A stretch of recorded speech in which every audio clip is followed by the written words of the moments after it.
देखो सेट का ये सेट पेपर है ना,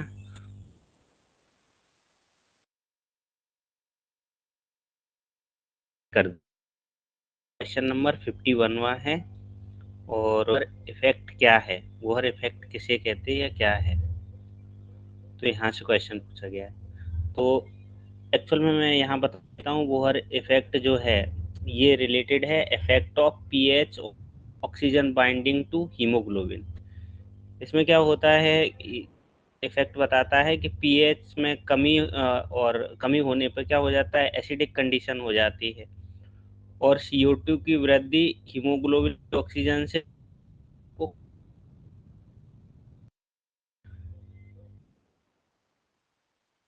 है वोहर इफेक्ट। ठीक है। नेक्स्ट है सार्कोलेमा की प्लाज्मा मेम्ब्रेन है। सार्कोलेमा की प्लाज्मा मेम्ब्रेन क्या है, ये भी मैं पहले बता चुका हूँ। वैसे सारे क्वेश्चन लगभग क्वेश्चन आ जाते हैं, है ना। मसल्स फाइबर सेल्स में प्रेजेंट होते हैं, है ना। मसल फाइबर सेल्स में ऑल तो है नहीं, ऑल नहीं है, फिर ये ऑप्शन भी नहीं है। नेक्स्ट वन है अपने पास, एपिथेलियल सेल्स से उत्पन्न होने वाले कैंसर को क्या कहते हैं, है ना। ये कैंसर के नाम दिए हैं, सार्कोमा, ल्यूकेमिया, एडिनोमा, कार्सिनोमा, है ना, ये सारे दिए हैं। और ये जो अपन देखेंगे ABD, है ना, ये ए या बी और डी, नहीं डी नहीं, सी, ABC।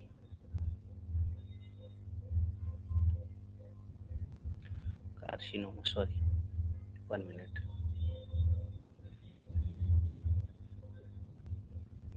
देखो यहाँ पर मैं बता देता हूँ, जो सार्कोमा होता है ये कनेक्टिव टिश्यू का है ना। जबकि ल्यूकेमिया होता है, ये आपको पता ही होगा, ये ब्लड का कैंसर है, ब्लड का कैंसर है। ये कुछ और है, एडिनोमा, ये अपना हो जाएगा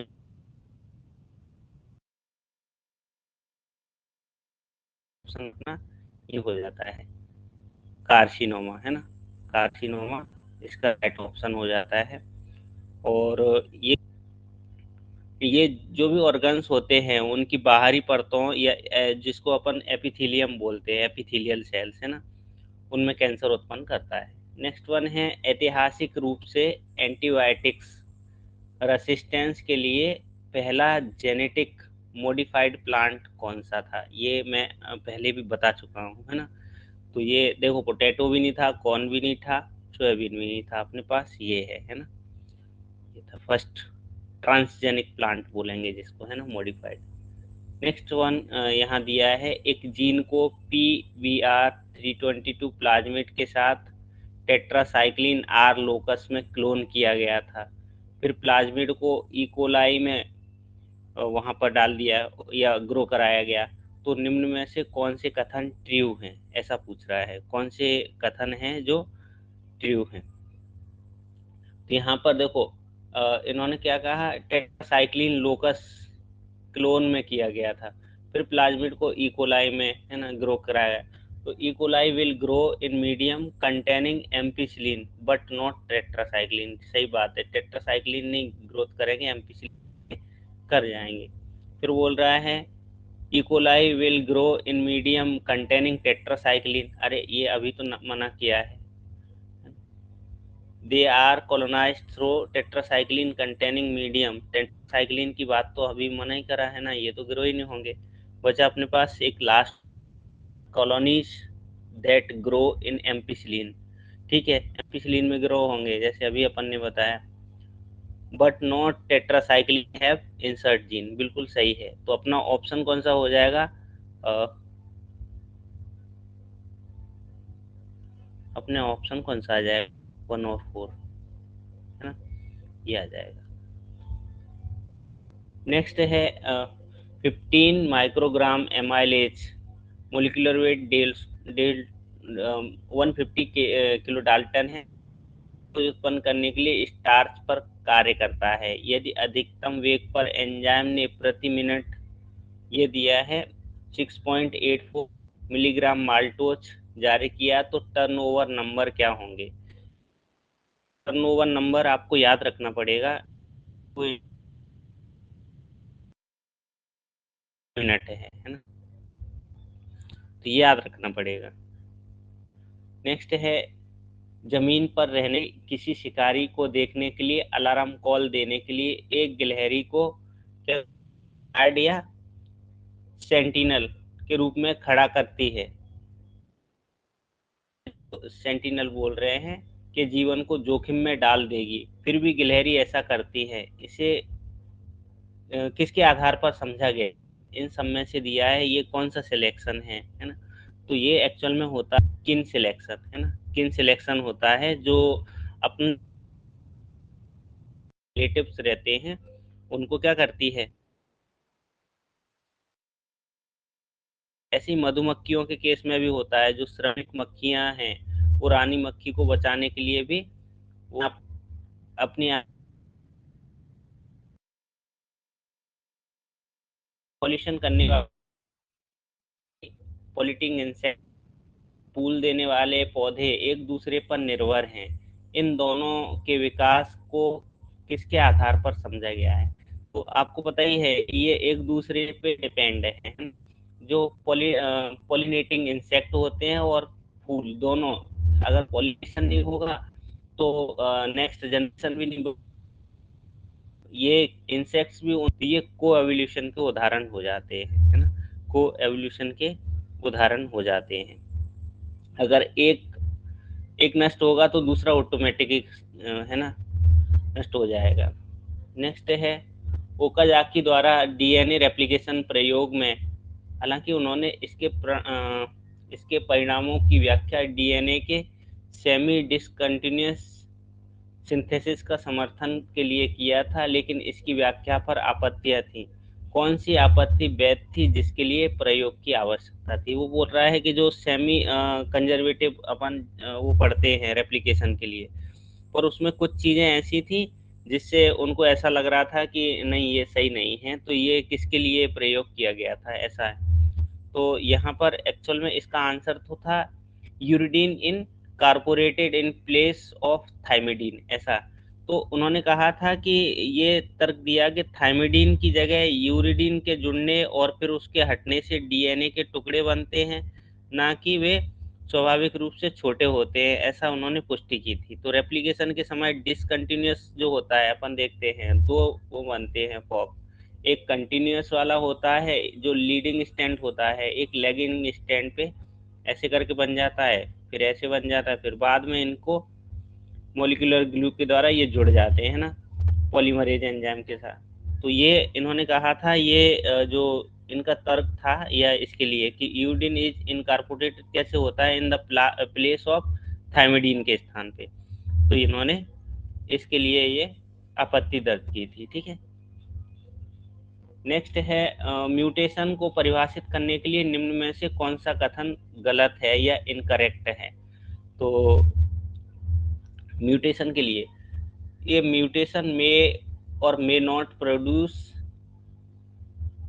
डिस्क्रिमिनेबल फिनोटाइप्स, ठीक है। ये फिनोटाइप्स कैसे, मतलब ये म्यूटेंट कॉज कर सकता है या मे नॉट नहीं भी कर सकता है, ये पूछ रहा है, बता रहा है। और दूसरा है, ये mutant can induce damage effect, बिल्कुल सही है, म्यूटेशन डैमेज इफेक्ट भी कर सकता है, ये बोल रहा है। ये म्यूटेशन मे और मे नॉट दोनों कर सकता है ना, म्यूटेशन ये इफेक्ट भी पैदा कर सकता है, नहीं भी, तो सही बात है, दोनों तरीके की चीज़ें म्यूटेशन के केस में होती हैं। फिर बोल रहा है, mutations are important player during evolution, बिल्कुल सही बात है, म्यूटेशन का भी अपना एक रोल है ना एवोल्यूशन में। तो यहाँ पर ये तीनों ऑप्शन सही हैं, तो मुझे लगता है लास्ट गलत होना चाहिए। Chemical mutation can be used produce transgenic animal, ऐसा अपन ने कब पढ़ा है कि ट्रांसजेनिक एनिमल बनाने के लिए हमें म्यूटाजेनेसिस की ज़रूरत होती है? तो ये आंसर अपना रॉन्ग है और ऐसे अपना इनकरेक्ट आंसर है, ठीक है। नेक्स्ट है, सेल साइकिल का मैचुरेशन प्रोमोटिंग फैक्टर या जिसको एमपीएफ कहते हैं, क्या है इनमें से, है ना? सेल साइकिल का मैचुरेशन प्रमोटिंग फैक्टर क्या है निम्न में से? तो ये भी मैंने आपको कई बार बताया है। साइक्लिन डिपेंडेंट काइनेज कॉम्प्लेक्स जो होता है ये MPF होता है ना, सेल साइकिल के लिए। बाकी के ये तो हमने ऐसा कुछ पढ़ा नहीं है। नेक्स्ट है, निम्न में से किस फाइलम में मेटामेरिक सेगमेंटेशन पाया जाता है? मेटामेरिक सेगमेंटेशन किस में मिलता है? ये जूलॉजी वाले मैडम को आइडिया होगा। ये मेटामेरिक सेगमेंटेशन मिलता है एनिलिडा में, एनिलिडा में मिलता है। ठीक है, इनमें सेगमेंट होते ही नहीं है ना, निमेटोड से है इनमें। नेक्स्ट है, दूध में अल्फा 1 एंटीट्रिप्सिन जिसको अपन बोल रहे हैं AAT का उत्पादन करने के लिए सबसे पहला कौन सा ट्रांसजेनिक एनिमल विकसित किया गया था? तो ये सबसे पहले जो विकसित की गई थी ये भेड़ की गई थी, है ना, भेड़ विकसित की गई थी, और जिसका नाम था ट्रेसी नामक भेड़। ऐसा पहला जीव था जिसे मानव प्रोटीन ATT बनाने के लिए बनाया गया था, है ना, ट्रेसी, ट्रेसी नामक भेड़। पहला क्वेश्चन आपने ऐसा सुना होगा, है ना।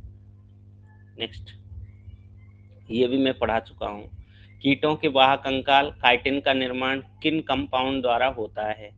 काइटिन में क्या होता है, देखो एक तो आपको पता होगा, वैसे आपको पता होना चाहिए कि इसमें एन एसिटिल ग्लूकोसामीन होती है जो एक पॉलीसेकेराइड नाइट्रोजनस कंपाउंड होता है ना, और ये रहती है ना, जिसमें क्या रहता है, नाइट्रोजनस कंपाउंड पॉलीसेकेराइड में ये काइटिन होता है जिसमें एन एसिटिल ग्लूकोसामीन की एक लॉन्ग चेन होती है ना, और एक इसमें कॉम्प्लेक्स शुगर जिसमें नाइट्रोजन प्रेजेंट होता है। ये चीज़ें रहती हैं काइटिन के केस में, तो आप याद रखेंगे।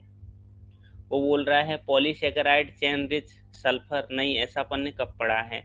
पॉलीपेप्टाइड, ये भी अपन ने कहाँ पढ़ा है कि पॉलीपेप्टाइड्स सेल वॉल काइटिन में कहाँ से आ जाएंगे। लिपिड विथ कैल्शियम साल्ट, ये बिल्कुल नहीं पढ़ा था, है ना। नेक्स्ट है, RNA एडिटिंग एक पोस्ट ट्रांसक्रिप्शनल मॉडिफिकेशन है ना। RNA एडिटिंग एक पोस्ट ट्रांसक्रिप्शनल मॉडिफिकेशन है जिसमें न्यूक्लियोटाइड को जोड़ना हटाना शामिल है।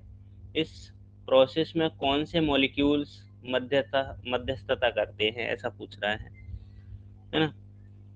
तो या मीडिएटिंग करते हैं, कौन से मॉलिक्यूल्स होते हैं? तो यहाँ वैसे आपने पहला क्वेश्चन ये सुना होगा, ये गाइड आरएनए होता है ना। ये गाइड आरएनए होता है, और ये गाइड आरएनए क्या करता है, आरएनए के जब आरएनए के इसमें ट्रांसमोडिफिकेशन की बात आती है तो इसके दौरान न्यूक्लियोटाइड्स को जोड़ने का या हटाने का ये निर्देश देता है एक तरीके से, और ये अपन को मिल जाता है ट्रिप्नोसोमा जैसे पैरासाइट्स में, है ना। ट्रिप्नोसोमा जैसे पैरासाइट के माइटोकॉन्ड्रियल एमआरएनए को ठीक करने के लिए वहाँ पर मिल जाता है ना। माइटोकॉन्ड्रियल एमआरएनए के केस में अपन को मिल जाता है। तो ये इम्पोर्टेंट क्वेश्चन है। नॉर्मल केस में तो अपन जीआरएनए या गाइड आरएनए नहीं पढ़ते हैं, हम इसको क्या बोलते हैं, जीआरएनए भी बोलते हैं, क्या स्मॉल GRNA, है ना, गाइड आरएनए। नेक्स्ट है, जीवित कोशिकाओं या टिश्यू की 3D डायमेंशनल स्ट्रक्चर किस में देखी जाती है? तो ये हम देखते हैं जनरली स्टीरियो माइक्रोस्कोप में, है ना, स्टीरियो माइक्रोस्कोप में देखते हैं।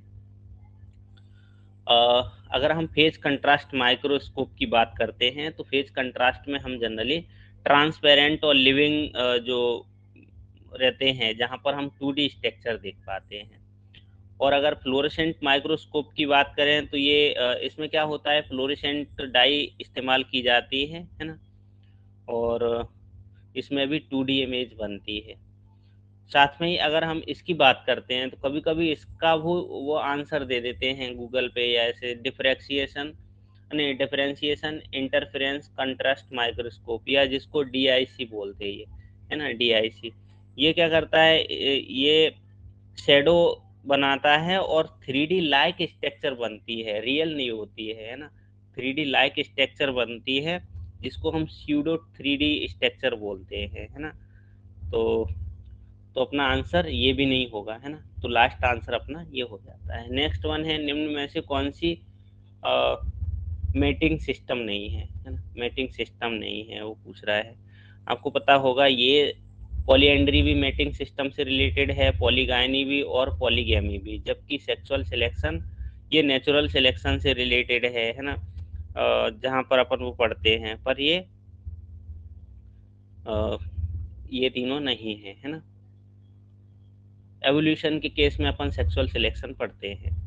नेक्स्ट, ये भी मतलब थोड़ा सा टफ है। नीम आधारित एक बायोपेस्टिसाइड्स है जिसको हम कहते हैं एजाडायरेक्टिन, है ना, नीम से एजाडायरेक्टिन मिलती है।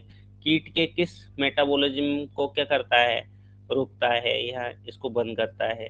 तो कार्बोहाइड्रेट्स को रोकता है क्या? कार्बोहाइड्रेट के मेटाबॉलिज्म को रोकता है? बिल्कुल नहीं।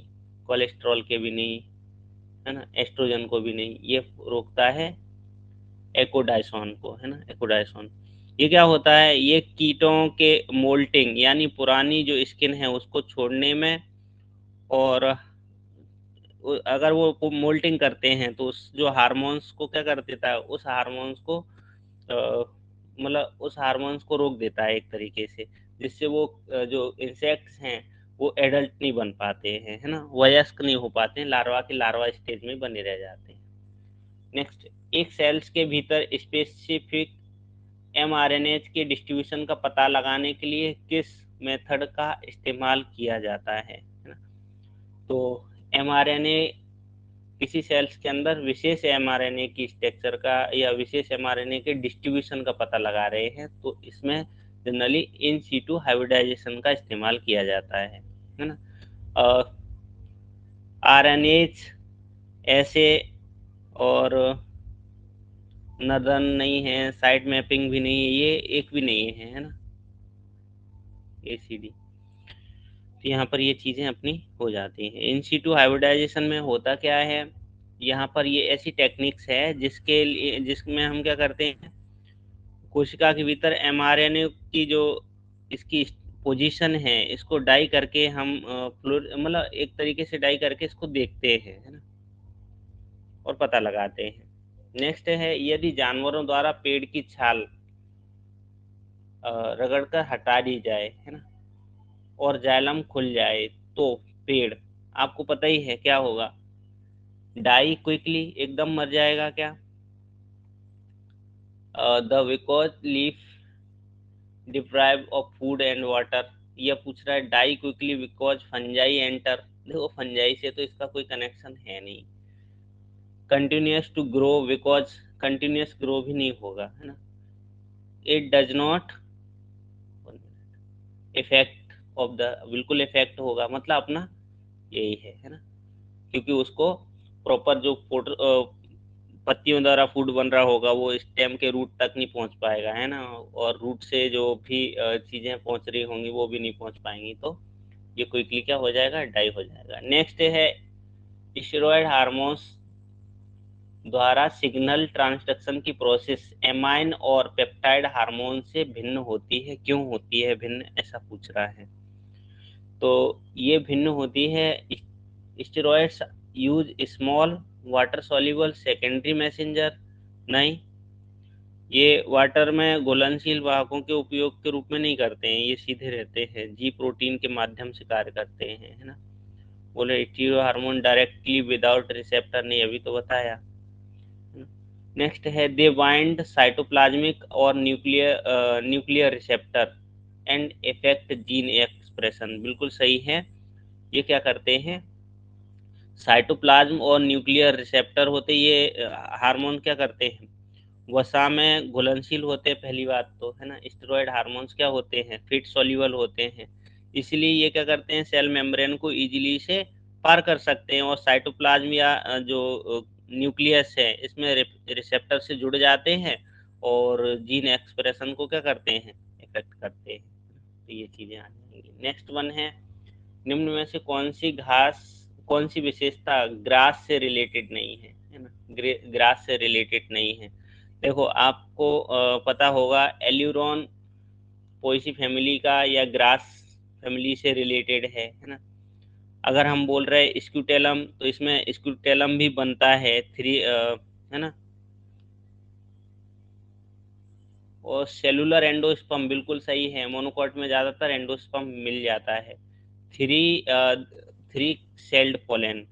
तो यहाँ पर एक्चुअल में जो नहीं नहीं सेलुलर एंडोस्पर्म थ्री सेल्ड नहीं सेल्फ पोलन यहाँ पर, हाँ ये क्वेश्चन का आंसर रहेगा। ग्रास में एक्चुअल में न्यूक्लियर एंडोस्पर्म होता है, ना कि सेलुलर एंडोस्पर्म। हाँ ये मैंने पढ़ा नहीं, क्या होता है, न्यूक्लियर एंडोस्पर्म होता तो ये राइट हो जाता। यहाँ पर सेलुलर एंडोस्पर्म दिया है ना, तो अपना राइट आंसर ये हो जाएगा। थ्री सेल पोलन भी हमें मिल जाते हैं, है ना, और ये ग्रास में मक्का गेहूं इनमें मिल जाते हैं ना, थ्री सेल पोलन। नेक्स्ट है अपोप्टोसिस। जीवित कोशिकाओं में सेल डेथ की एक प्रोसेस है, कब होती है ये प्रोसेस, ऐसा बोल रहा है। एपोप्टोसिस को हम क्या कहते हैं, प्रोग्राम सेल डेथ कहते हैं ना, प्रोग्राम सेल डेथ कहते हैं। और ये कब होती है, HIV इन्फेक्टेड सेल नहीं, एपोप्टोसिस के केस में ऐसा तो हमने नहीं पढ़ा, या कार्सिनोजन कैंसर के केस में भी नहीं पढ़ा, या मालन्यूट्रिशन के केस में भी नहीं पढ़ा। नेचुरली है, naturally a part of normal cellular development है ना, तो ये नेचुरली प्रोग्राम सेल डेथ इसी को बोलते हैं। नेक्स्ट वन है लगभग सभी जीवित जीवों में एम्फीबॉलिक पाथवे कौन सा होता है, कौन सा एम्फीबॉलिक पाथवे होता है जो पूछ रहा है। देखो एम्फीबॉलिक पाथवे हम बोलते हैं साइट्रिक एसिड साइकिल को, है ना, साइट्रिक एसिड साइकिल को एम्फीबॉलिक पाथवे भी बोलते हैं। क्यों, क्योंकि ये एनर्जी का प्रोडक्शन भी करता है, ठीक है, और अन्य मॉलिक्यूल्स के सिंथेसिस में भी भाग लेता है ना। ऊर्जा का उत्पादन होगा तो ब्रेक डाउन होता है, और अन्य चीज़ों का ये सिंथेसिस भी करता है, इसलिए हम इसको क्या बोलते हैं, एम्फीबॉलिक पाथवे बोलते हैं। क्रेब्स चक्र के दौरान आपको पता होगा ग्लूकोज के जो मॉलिक्यूल्स हैं टूटते हैं, और अमाइनो एसिड के निर्माण में दोनों के लिए ये इंटरमीडिएट का काम करते हैं। तो ये नेक्स्ट है, स्टूडेंट्स टी टेस्ट का उपयोग किसकी तुलना के लिए किया जाता है, ये तो आप पढ़ लेना, टू सैंपल मीन है ना, टू सैंपल मीन का। Ethylene biosynthesis precursor, ethylene ethylene methionine ऐसा कर लो याद, है ना, एथिलीन मिथ्योनीन, ठीक है। एथिलीन का बायोसिंथेसिस या प्रिकर्सर कौन है, मिथ्योनीन है, ठीक है। नेक्स्ट, लीडिंग सेल्स किसका सीक्रेशन करते हैं, लीडिंग सेल किसका सीक्रेशन करते हैं, तो ये एंड्रोजन हार्मोन्स का सीक्रेशन करते हैं, है ना, ये एंड्रोजन हार्मोन का सीक्रेशन करते हैं, जो टेस्टिस में प्रेजेंट होती है ना, ये चीज़ें रहती है। नेक्स्ट है अपने पास, लगभग सभी टर्पेनोइड्स किससे बने होते हैं, तो ये मैं कई बार बता चुका हूँ, आइसोप्रीन यूनिट से बने होते हैं, 5 कार्बन वाले होते हैं ना, डाइटरपाइन ट्राइटरपाइन ऐसे बनते हैं। नेक्स्ट है, निम्न में से कौन सा एक्स्ट्रा क्रोमोसोमल इनहेरिटेंस का उदाहरण नहीं है, एक्स्ट्रा क्रोमोसोमल इनहेरिटेंस का कौन सा उदाहरण नहीं है, अपन पढ़ते हैं ड्रोसोफिला की आई के बारे में, ये तो अपन मेंडल में पढ़ते हैं, मेंडल के नियम में, बाकी की ये सब मिल जाएंगे अपन को। नेक्स्ट है अपने पास, 3 kb to 300 kb DNA fragments को क्लोन करने के लिए किन क्लोनिंग वेक्टर का उपयोग किया जा सकता है, ये तो बहुत बड़ा है, तो बहुत बड़े के लिए आपका बड़ा चाहिए क्लोनिंग वेक्टर, है ना, या क्लोनिंग वेक्टर ईस्ट ईस्ट वाला अपन को ईस्ट आर्टिफिशियल क्रोमोसोम वेक्टर अपन को चाहिए, क्योंकि ये लगभग 300 kb तक के सेगमेंट्स को क्लोन कर सकता है, ठीक है। नेक्स्ट है, बीटा सेल्स के परिपक्व के दौरान इम्यूनोग्लोबिन जीन रीअरेंजमेंट क्या होता है, बीटा सेल्स के परिपक्वता की या मैचुरेशन के बाद ये पूछ रहा है, इम्यूनोग्लोबिन जीन रीअरेंजमेंट किसके द्वारा होता है, तो ये होता है साइट स्पेसिफिक रिकॉम्बिनेशन के द्वारा। नेक्स्ट है, मनुष्यों में एबीओ ब्लड ग्रुप किसका उदाहरण है ना, मनुष्य में एबीओ ब्लड ग्रुप किसका उदाहरण है, ये मैं पहले बता चुका हूँ, है ना, ये मल्टीपल एलिनिज्म और कोडोमिनेंस का उदाहरण है, मल्टीपल एलिनिज्म एलील्स और कोडोमिनेंस का उदाहरण है, तो आप ये इसको याद रखेंगे। गुडनेस और फिट किसके द्वारा किया जाता है? ये टेस्ट दिए हैं, ये काई स्क्वायर टेस्ट के द्वारा होता है ना। नेक्स्ट है फ्लोरल मेरिस्टेम के संदर्भ में होल शब्द का अर्थ क्या है? फ्लोरल के केस में क्या है, ये होल शब्द इस्तेमाल किया जाता है, चक्र शब्द इस्तेमाल किया जाता है। ये क्या बताता है? लीफ प्राइमोडिया बिल्कुल नहीं, है ना। फ्लोरल मेरिस्टेम इससे कोई कनेक्शन नहीं। सिक्स स्टेमेन, अरे नहीं। अपने पास बचा एक option, floral consist of 4 different type of organ in concentric ring, बिल्कुल सही बात है ना। इसमें क्या रहता है, फूल के जो 4 चक्र होते हैं, मुख्य अंग जिनको बोलते हैं, सेपल, पेटल, स्टेमेन, कार्पल, है ना। तो ये सब अरेंजमेंट से रिलेटेड होते हैं, वो इसको बोलते हैं। नेक्स्ट वन है अपने पास एक क्वेश्चन है, match the following. Yersinia pestis, Mycobacterium leprae, है ना। माइकोबैक्टीरियम लेप्री के द्वारा क्या होता है, और राइबो वायरस के द्वारा नहीं, रूला वायरस के द्वारा क्या होता है, और मोरविलस वायरस के द्वारा क्या होता है, ये अपन को बताना है। देखो, यर्सीना पेस्टिस के द्वारा हैंसन डिसीज होती है, बिल्कुल सही है, ठीक है। और माइकोबैक्टीरियम लेप्री के द्वारा कौन सी, नहीं सॉरी ये गलत हो रहा है मेरे को।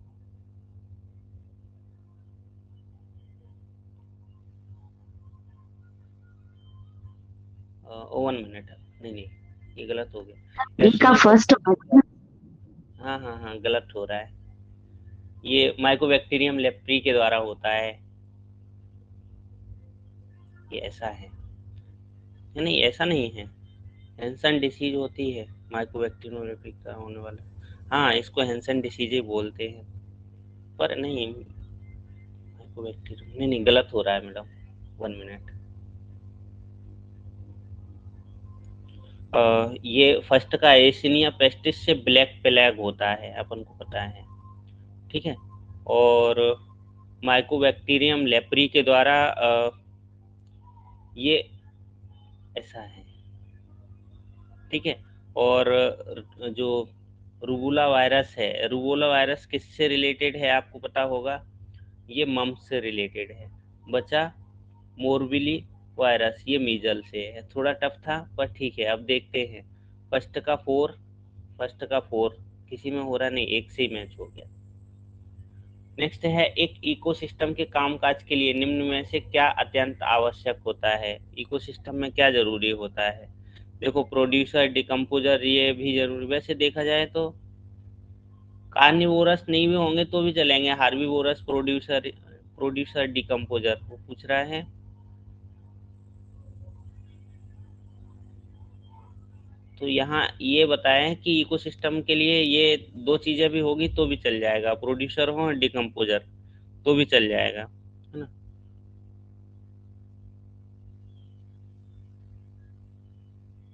नहीं, क्या अत्यंत आवश्यक है? देखो, प्रोड्यूसर हार्बीवोरस अकेले होंगे और डिकम्पोजर नहीं होंगे तो भी प्रोसेस नहीं बढ़ेगी आगे। अगर अपन डिकम्पोजर की बात करें तो भी जरूरी नहीं है, यहाँ पर डिकम्पोजर शामिल है नहीं, तो बचा अपने पास एक ही ऑप्शन, इसलिए हम इसको ऑप्शन को ले रहे हैं, क्योंकि ये इनकी डेथ होगी तो भी आगे प्रोसेस नहीं बढ़ पाएगी। नेक्स्ट है, स्पर्मेटोजेनेसिस का सही सीक्वेंस क्या है? तो ये तो मैडम बता सकते हैं, सुनीता मैडम बता सी वाला, सकते हैं। सी वाला, सी सी।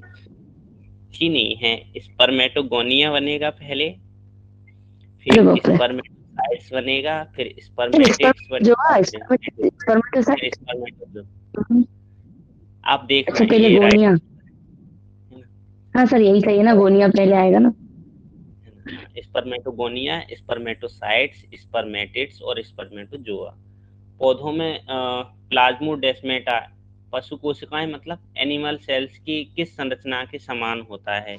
ये गैप जंक्शन के जैसा होता है ना, गैप जंक्शन के जैसा ही होता है। प्रोकैरियोटिक ऑर्गेनिज्म को 2 डोमेन में विभाजित किया गया है, ये किस पर आधारित हैं? बैक्टीरिया और आर्कीबैक्टीरिया को, है ना।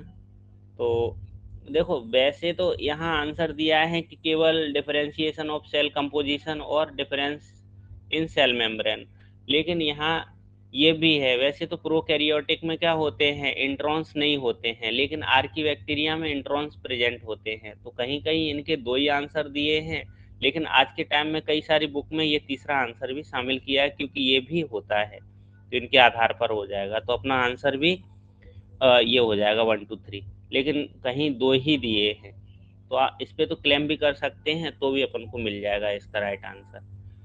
नेक्स्ट है, ये अच्छा है, मैच द फॉलोइंग करना है। प्रोटोजोआ पे क्या सेल वॉल होती है? प्रोटोजोआ में सेल वॉल होती है? नहीं होती है, तो ये आ जाएगा, है ना। एल्गी में सेल वॉल होती है क्या? एल्गी पहले फंजाई में होती है, हाँ, ये काइटिन की बनी होती है। एल्गी की सेलुलोज की होती है ना। पहले देख लेते हैं, मैच हो जाए तो ठीक है। 1 का 5 कहीं हो रहा है, हाँ ठीक है, 1 का 5 3 में है वो। फिर एक डी का अपन फर्स्ट देख लेते हैं, डी का फर्स्ट एक ही में है, तो इसका मतलब है आंसर अपना यही है, ये मैच हो जाएगा, बी का 3 हो जाएगा। ठीक है, क्लियर हुआ मैम? चलो नेक्स्ट, ल्यूकोप्लास्ट क्या होते हैं? ल्यूकोप्लास्ट के बारे में कौन नहीं जानता? Plastid are 3 types, leucoplast, chloroplast, chromoplast. Colourless रहते हैं, है ना, विदाउट पिगमेंट वाले। लो राइट आंसर आ गया। व्हाइट वेट ये इन सबसे तो कोई कनेक्शन ही नहीं है। नेक्स्ट है, 4 जीनों का मैप दिया गया है, किन जीनों के बीच में हाईएस्ट फ्रिक्वेंसी रिकॉम्बिनेशन की अपेक्षा की जाएगी? यहाँ दिया है, ये दिया है। तो इसका तो आंसर मैं बता देता हूँ, ऐसे ही आप देख लेना, है ना। इसका आंसर ए और डी से रिलेटेड है। Between two genes would you expect high frequency of recombination? A और डी, ए और डी की फ्रिक्वेंसी इन्होंने हाई बताई, कैसे बताई मुझे आइडिया नहीं है, आप देख लेना। इंटरनेशनल क्योटो प्रोटोकॉल 1997, मुख्य रूप से क्योटो प्रोटोकॉल के बारे में तो बताया है। क्योटो प्रोटोकॉल किससे रिलेटेड है? ग्रीन हाउस गैस से रिलेटेड है ना। ग्रीन हाउस गैस से रिलेटेड है क्योटो प्रोटोकॉल। केमिकल फर्टिलाइजर ऐसा कुछ नहीं हुआ है ना, या जीएम फूड से।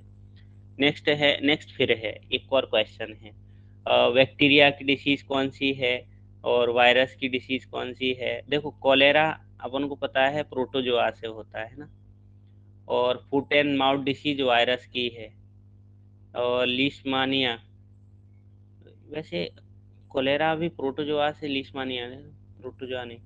बैक्टीरिया, बैक्टीरियल डिसीज इसमें कौन सी दी है? चलो ऐसे मैच कर लेते हैं, डी का सेकंड, डी का सेकंड एक ही में आ रहा है ना, तो अपन मैच कर लेंगे।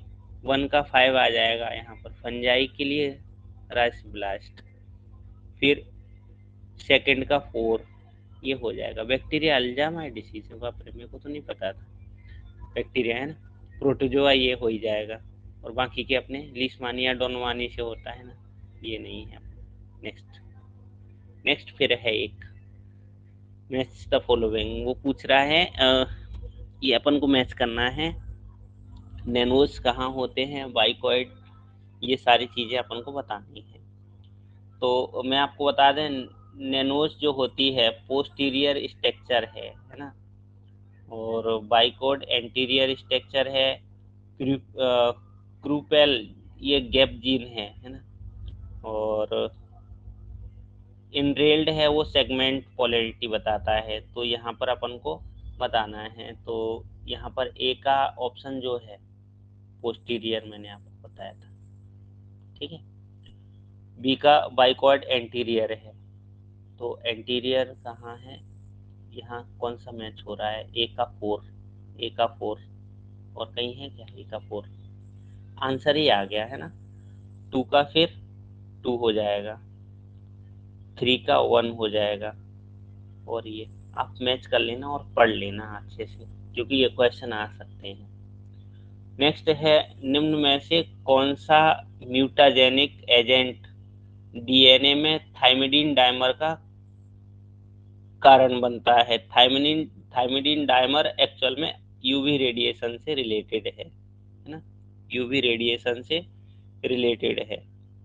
ये सोडियम एजाइड से, बीटा रेज से, माइक्रोवेव, इनसे कोई रिलेटेड नहीं है, ये म्यूटाजेनिक एजेंट ही नहीं होते पहली बात तो। कीमोथेरेपी में अत्यधिक मूल्यवान दवाइयाँ जैसे विनब्लास्टीन, है ना, विनक्रिस्टीन का सोर्स कौन सा पौधा होता है, ये भी मैं कई बार बता चुका हूँ, है ना। एक बार मैंने बताया था, कैथेरंथस रोज, है ना, रोजियस, कैथेरंथस रोजियस।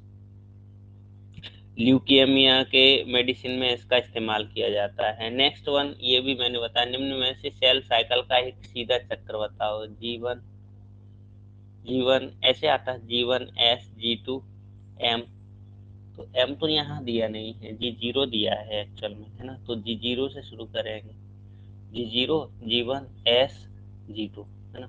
ऐसा कौन सा है, ये आ रहा बी वाला। है ना, ये आ रहा है। M की जगह उन्होंने माइटोसिस लिख दिया है। नेक्स्ट है, जुगाली करने वाले जीवों के संदर्भ में सही है, ऐसा पूछ रहा है ना। तो एक मिनट, है ना। तो पूछ रहा है, use microorganism to digest cellulose, बिल्कुल सही बात है। ये सूक्ष्म जीवों का उपयोग करते हैं, है ना। Have a teeth adapted for mastication, मतलब दांत चबाने के लिए, चबाने वाले दांत भी होते हैं इनको, ये चबाते भी हैं, ये बात भी सही है। Get their nutrients from digested plants material, ये पौधों से पोषण लेते हैं। और वो बोल रहा है, eat their faeces to replenish nutrients, बोल रहा है ये केवल, उन्होंने कहा क्योंकि ये जुगाली करने वाले, ये फीसेस से मतलब है मल खाने से, है ना। तो ये नहीं होगा, बाकी के तो सारे ऑप्शन सही हो जाएंगे। तो अपना आंसर भी कौन सा आ जाएगा, 1 2 3, है ना। नेक्स्ट है और लास्ट क्वेश्चन है, काइनेसिन एक प्रकार का साइटोकाइनिन है जिसे सबसे पहले अलग या आइसोलेट किया गया था, किससे अलग किया था, ये हेयरिंग स्पर्म से अलग किया था, ठीक है। और एक मिनट, ये अपना कंप्लीट हो गया है। और